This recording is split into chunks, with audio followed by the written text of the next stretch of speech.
Hello students, this is Professor Srinivasan here, and in this short video I will try to explain the concept of duration in the context of bond valuation. Now, while most of the people know how to calculate duration, very few really know the logic behind this concept and the implication of this concept. My goal in this video will be to try to break down the concept into its logical components and try to figure out the implications of it.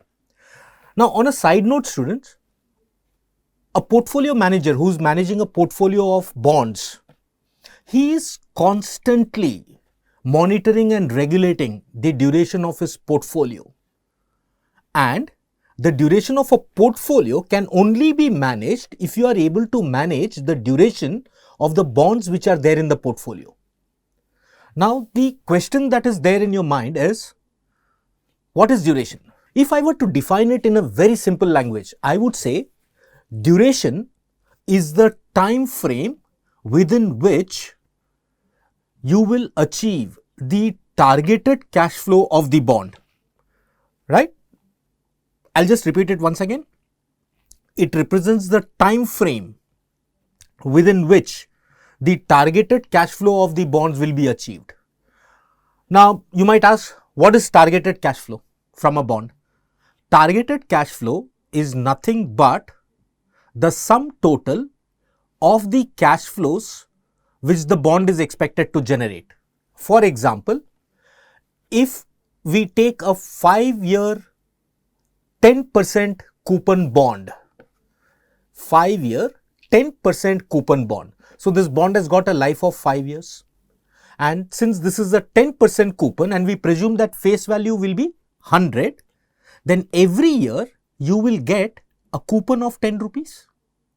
For how many years will you get the coupon? You will get the coupon for 5 years. That means 5 into 10, 50. And at the end of 5th year, you will also receive the principal amount of the bond back. That means this bond will give you a total cash flow of 150 rupees over a period of 5 years. That is the targeted cash flow, right? Now, having understood the targeted cash flow, let us put it in perspective to the definition. We said duration is the time frame within which the targeted cash flow is going to be achieved, right? And now we know what the targeted cash flow is. So, now what we will do is, we will take an example and then first we will calculate the duration in a mechanical way, arrive at the answer, and then we will try to figure out the logic behind that calculation. What exactly is happening behind the scenes, right? Okay, so let's first take an example. Okay, now let's take this example, 10%, 5-year bond, 5-year bond, face value 100, and this is, let's presume, trading at a yield of 12%, right? Now, how do you calculate the duration in a mechanical way? Well, what you do is, you take the years. So, you have year 1, 2, 3, 4 and 5, and you take the cash flows, which is 10, 10, 10, 10 and 110. And then you will discount the cash flows at the yield rate. So, PVIF at 12%. So, you will get some PVIF factors, and you will then multiply the PVIF with the cash flow to get the discounted cash flow. So, you will have the discounted cash flows. And then what is the next thing that we do?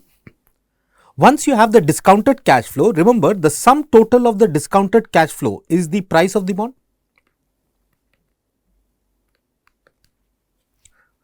This is the price of the bond, right? And we used to find, or we find the proportion, that is, out of this total price of the bond, how much of this price pertains to the first year. That means first year discounted cash flow upon the total price gives you the proportion of the first year discounted cash flow to the whole price of the bond. And once you find the proportion, you find the time weighted.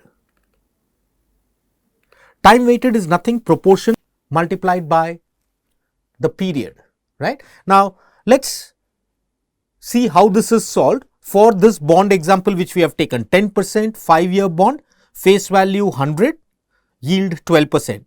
You see this. So, we have year 1, 2, 3, 4 and 5, and then we have cash flows of 10 rupees every year, and in the last year you will get the principal plus the interest for the 5th year, 10, that is 110. So, that means the targeted cash flow of this bond we can say is 150, right? We then discount it using a discounting factor of 12%. So, these are the discounting factors of 12% which you can very well work out in your calculator. Then we find the discounted cash flow, which is nothing but cash flow multiplied by the discounting factor. So, you get the discounted cash flows, and the sum total of the discounted cash flow is the price of the bond, right? And then we find the proportion, that is the first year's discounted cash flow. What proportion does it form of the total price? That is, what proportion does this figure form of the total price? So, 8.928 divided by 92.787 gives us 0.096 as the proportion. Then for the second year, it will be 7.972 divided by 92.787. In all the cases, the denominator remains the same because we are finding the proportion to the whole price. So, you get the proportions for respective years, right? Okay. Then time weightage, that is, we multiply the proportion with the time, right? So, the first year time weighted proportion will be 0.096 into 1, which is 0.096. Then the second year proportion will be 0.086 into 2, that is 0.172. Third year will be 0.077 into 3 and so on. And the sum total of the time weighted proportion, that is 4.136, which is represented in years. This student is the duration, right? Now, this is the mechanical way of doing things. Now, here you are not able to understand what exactly is happening. Now, when you say 4.136 is the duration, what exactly do we mean? What we mean is that an investor who buys the bond at 92.787 expecting a yield of 12% and his targeted cash flow is 150 rupees, he will need to hold the bond only for 4.136 years to achieve his targeted cash flows. Now, let's understand this from different point of view. I will be saying the same concept but from different perspectives. Please listen to me carefully. An investor who wants these cash flows over a period of 5 years and his expected return is 12%, he will be willing to pay a price of 92.787, right? That is the price he is willing to pay. Can I twist this sentence now? An investor who pays 92.787 for a bond which gives this cash flows is generating a yield of 12%. See, the same sentence, I am just putting it from different perspective. With this cash flow and this yield, this is the price he is willing to pay. Now, I am just twisting it. This price, if he achieves these cash flows, he will get a return of 12%. But now this duration tells us that even though it's a 5-year bond, the investor need not hold it for 5 years to achieve his targeted cash flow of 150. He needs to hold it only for 4.136 years. Now, let's figure this out. What exactly does this mean, right? Now, to understand this, instead of dealing with a 5-year cash flow, let us deal with just 2 years cash flow. I mean, what works for 2 years will definitely work for 5 years and it will also work for 30 years, right? Okay. So we will take a 2-year 10% bond which has a face value of rupees 1 lakh, right? And it is trading at a yield of 10%.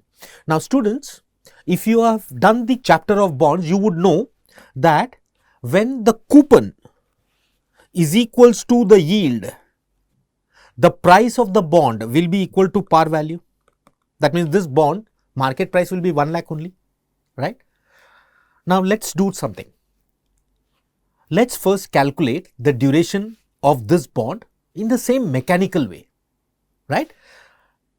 Now, how would we calculate it in a mechanical way? Year, cash flows, discount it using the PVI factor of 10. So you'll get the discounted cash flow. Then find the proportion and then multiply the proportion with the time. And that will give you the duration. So let us first do it the mechanical way. Here, see this, year 1, year 2, the cash flows, since this has got a face value of 1 lakh, a 10% coupon would involve a coupon of rupees 10,000. So 10,000 is the coupon for the first year, and for the second year he will receive 1 lakh plus 10,000, right? And since the bond is trading at a yield of 10%, you discount this at a yield of 10%. These are the discounting factors. Multiply the discounting factors with the cash flows, you get the discounted cash flows. So these are the discounted cash flows. And then proportion, that is, how much does the first year cash flow form a proportion of the total price of 1 lakh? So that is 9091 upon 1 lakh, that is 0.09, and 90909 upon 1 lakh, that is 0.91. Then we have to give the time weightage, that is, we multiply the proportion with the time. So 0.09 into 1 is 0.09 and 0.91 into 2 is 1.82. So that gives us duration of 1.91 years. What does this mean? This means that even though it's a 2-year bond, the investor need not hold this bond for 2 years to achieve his targeted cash flow of 1,20,000. Remember, this is the cash flow that he is wanting to generate from this bond, and to generate this cash flow over a period of 2 years, he has paid 1 lakh rupees today.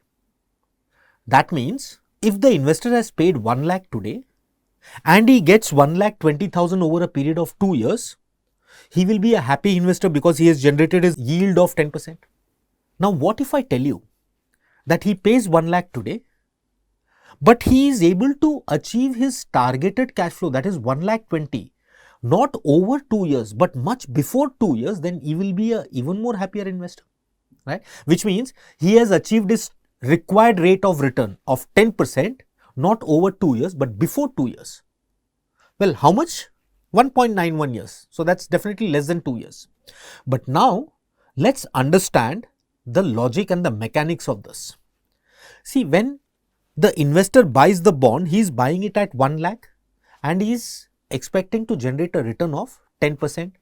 That means a sum of 1 lakh, which he invests at 10%, which means he will earn 10,000 rupees in the first year. That means the sum of 1 lakh at the end of year 1 will become 1,10,000. Right? Now this 1,10,000 will act as the principal for second year, because the second year return of 10% will be earned on 1,10,000. So for the second year, 1,10,000, on this he earns 10%, which is 11,000,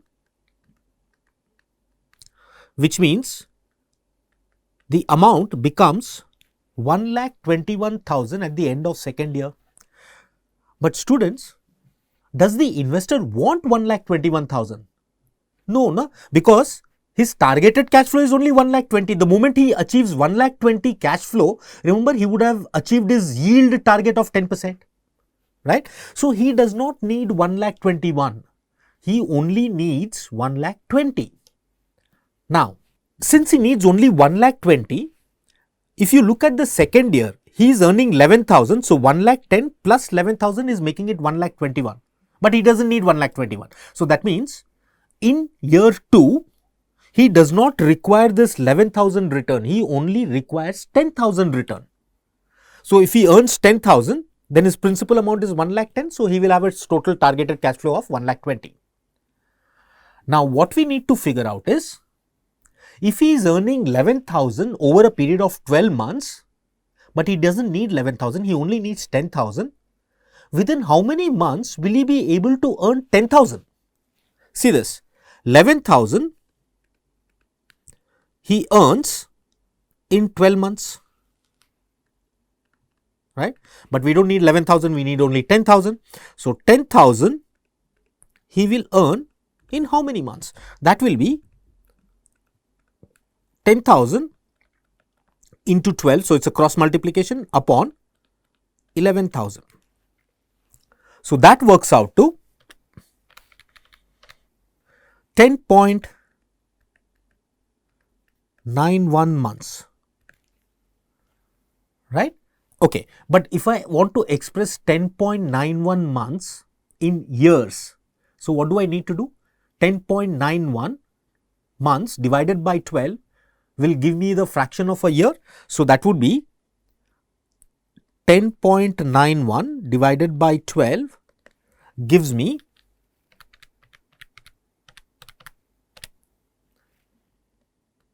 0.91 years. Now look at this student. For what period does he require to hold his bond to achieve his targeted cash flow? Obviously he needs to hold it for the first full year.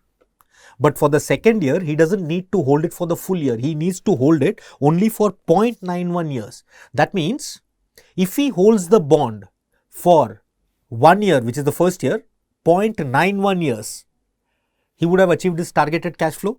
Therefore, we say that the duration of the bond, that is the time period within which this bond achieves its targeted cash flow of 1,20,000 is 1.91 years. You see this? This is what we found, no? 1.91, right? Duration of the bond is 1.91 years, right? Now, student, what exactly is happening out here? See, what is happening is, how do we find the value of a bond? Let's say if it's a 10% 5-year bond, so it gives a cash flow of 10, 10, 10, 10 and 110. Now, how do you find the value of a bond? What you do is, you discount these cash flows to today's value.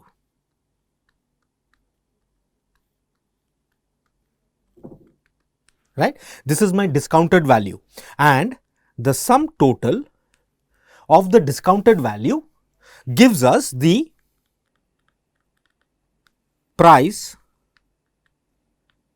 of bond. But now, if you notice this carefully, there is something wrong which is happening here. See, you discounted this cash flow which you are going to receive at the end of first year, you discounted this. But have you ever thought, at the end of 1 year, when you receive this 10 rupees, this 10 rupees is not going to sit idle. It is going to be reinvested somewhere for this period, 4 years, which means it is going to earn some additional amount. But that additional earning is not factored here, because here you only said this 10's present value is so much, present value. But what happens after you receive that 10 is nowhere in the calculation. Similarly, at the end of year 2, when you receive this 10, you just calculated the discounted value of this, but you never factored the fact that this 10 rupees will now be invested for this period, and same way this 10 will be invested for this period, this 10 invested for this period. Now, when these amounts are reinvested, obviously they are going to earn certain additional amount, and this additional amount is what will help you to achieve your targeted cash flow much before the life of the bond, right? Because the yield or the price calculation do not factor in this additional amount which is going to be earned. But if you do factor this additional amount, then you will realize that the targeted cash flow I will achieve a little bit early because I'm going to receive additional amounts by reinvesting this. That exactly is the logic of duration, my friends. Now, to prove my point further, let us take the example of a zero coupon bond, right? Now, before I do that, if you noticed in my first example where I took a 5-year bond, the duration came to 4.136 years, which is less than 5 years, right? And in my second example where I took the example of a 2-year bond, the duration came to 1.91 years, which is again less than 2 years. So that means you must be wondering, sir, does this always happen that the duration of the bond will be less than the life of the bond? Well, not necessarily. To prove this, let's take the example of, like I said, a zero coupon bond. Let's say there is a 0% 5-year bond, face value 100 and trading at a yield of 12%. Now, since this is a zero coupon bond, when we try to find the duration in a mechanical way, we'll take the cash flows of year 1, 2, 3, 4 as 0 because there are no coupons. And in the last year, 5th year, you will receive rupees 100. And this cash flow, you're going to discount it at a yield of 12%, right? Now, let's see what happens there. Say this, year 1, cash flow 0, year 2, 0, year 3, 0, year 4, 0 and year 5, 100. That is the entire face value of the bond. PVIF at 12%. So, these are my discounting factors which you can work out in your calculator. Discounted cash flow, which is cash flow multiplied by the PVIF, would obviously be 0 because the cash flow is 0. 0, 0, 0. For 4th year, it's 0. And for 5th year, it will be 56.74. Therefore, the price of the bond is 56.74. And this, dear students, we know that a zero coupon bond will always trade at a discount, right? Now, what was the next step we do? Proportion. So, proportion is the first year's discounted cash flow proportion to the total price. That's obviously 0 divided by 56.74, that's 0. Then you have 0 divided by 56.74, again you have 0. So, you have zeros here, here. But now when you look at the 5th year, you will find 56.74, this divided by 56.74 will obviously give you 1. Therefore, the proportion for the 5th year is 1. Then the next step you do is time weightage, that is you multiply proportion with year. Now, time weightage, since the proportion is 0, so 0 into 1 will be 1, 0 into 2 will be 0, so on for 3rd and 4th year. And for 5th year, since the proportion is 1, when you multiply it with time, you get time weightage of 5. So, the sum total of time weightage is 5, and this, students, we know is the duration of the bond. Now, do you notice something here? In this case, the duration is not less than the life. In fact, it is equal to the life. Now, why is it coming equal? By now, since you know the logic, you will be able to realize that since there are no coupon flows in between, which can be reinvested and some additional amount can be earned. Now, that is not there, which means you cannot achieve your targeted cash flow before the life of the bond because there is no additional income being generated.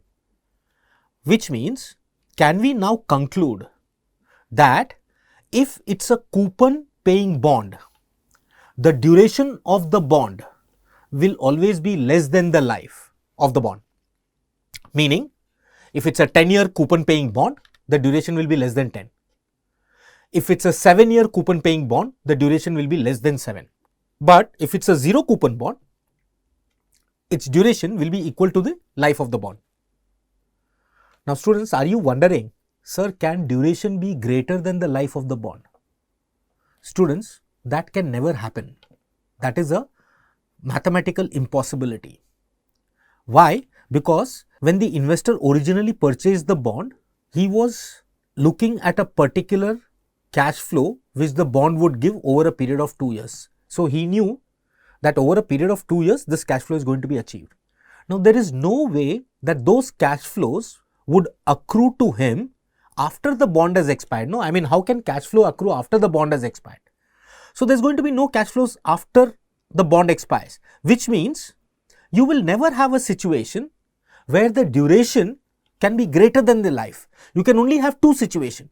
Either duration will be lesser than the life of the bond, which will be the case in case of a coupon paying bond, or the duration will be equal to the life of the bond. So, we can conclude in case of coupon paying bond,